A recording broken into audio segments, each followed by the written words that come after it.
YouTube viewers. Today I'm going to show you a couple little things that we actually did fix. So it's a nice, it's a kind of pleasant, happy video here.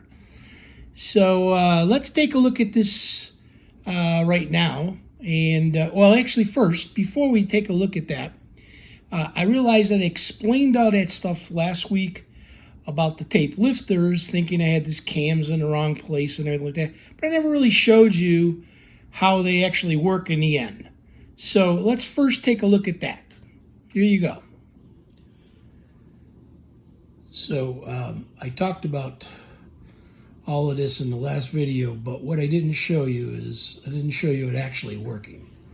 So here we go. I'm going to press the edit button and keep your eye on the two rollers right there.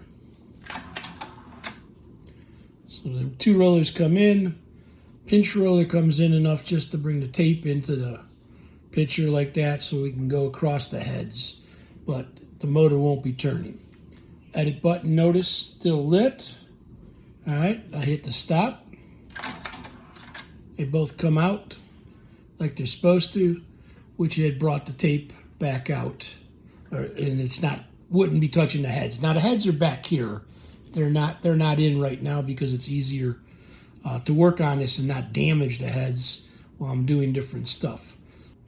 Well, with that, I hope you all understand, totally understand the tape lifters and how they work with the cams. And you saw the waveforms and everything last week and how it works. Now you actually saw the mechanical aspect of it. So at that point, the only thing that I actually haven't mentioned yet is I finally cleaned all of the audio circuit boards. All of the audio circuit boards, with the exception of the Dolby board yet. The Dolby noise reduction boards still haven't been cleaned yet because they are going to require some disassembly before I can blow out all the dirt and stuff like that. But the rest of the audio boards have been cleaned and placed back in the drawers, and with the machine then turned on after that. And let's take a look at what goes on.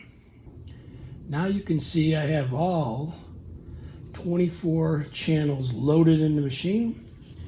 And as you can see, we got lights all the way across there. And if I turn the generator on, 24 meters. So that took care of that. Now, as you can see, well, of course I was happy that they're all in there, but I was thinking that once they got all in there, that was going to cure a lot of problems. And like that dead end road that I was talking about and the other stuff, it didn't. It didn't cure any problems other than, yeah, I got meters on all the tracks. But then I thought about something here, and I was wondering about the fact that maybe the data, the audio data that keeps showing as an audio data loss, okay, has something to do with the fact that there was no audio cards in there, no alignment procedure had been done, nothing alignment. So I had this idea, even though I can't roll the tape and run tape through the thing, I had an idea that maybe, just maybe, I can do a mechanical alignment. Excuse me, not a mechanical alignment, an actual manual alignment. In the manual alignment, even though without running tape, I'll just see if I can do it because I see that there are parameters in there. So this is what I did to manually align the machine. All right, let me show you how I cured one of these problems here. So even though I can't run the tape, what I can do is run the alignment, the manual alignment. So what I'm going to do here is I'm going to press manual align. And the first thing I'm going to do manual align here is record repro level. Okay? Repro level. I don't know why it says sync, but So I'm going to go to, I'm on channel number 1. You see that says channel 1, right? And there we go. So channel number 1. I'm not even going to touch the levels right there. I can touch the levels up and down with these 2 buttons. I'll just show you here. You see how that changed there? But I'm going to leave it where it's at, and I'm going to hit store. Store mode not enabled.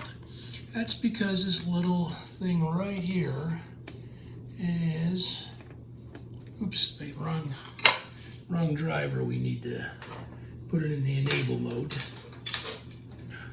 Bear with me here. Okay, here we go. Let's do this again. So, that now, put that in the enable mode. So I'm going to hit store, and it stored it. I'm going to go to channel number 2. All right, I'm not even going to hit that. I'm going to hit store, and it stores it. 3, store. And so basically I went through all 24 channels like that. I went to then treble, hit store, just like that, all the way down. Hit bass, all the way down, store. Then I went back in over here in record levels. All right, and again, I would start at channel 1, like you see there. Whatever the level said, I let it go, hit store, and stored it. And I did that all the way through repro, record treble, and even record bias. Okay, so record bias, same thing. Again, you can see these numbers will change, but I left them where they were and hit store. And that was it. Came out of manual alignment, and the machine no longer had an error down below. At this point, you can actually see the error is gone, and we're actually reading tape movement if I had tape moving. How about that one? I had no idea that would clear up that error.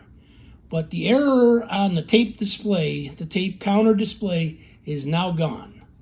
Okay, that manual alignment was the answer to it. Once those audio parameters were put in there, once I actually put store on that stuff, boom, the machine starts saying the audio data loss is no longer showing up on the display. All right, now I still have a couple other problems going on, and we'll probably get into that next week. And I'll explain a lot more of that. But for right now, this machine is actually working audio-wise at this point. All right, so I hope you enjoyed this. And all I can say, as I said in the past, if you haven't subscribed to the channel, please subscribe to the channel. Click the thumbs up if you enjoyed it, and press the bell for notifications, and I'll let you know when the next one's coming out. So again, thank you very much. I hope you enjoyed this.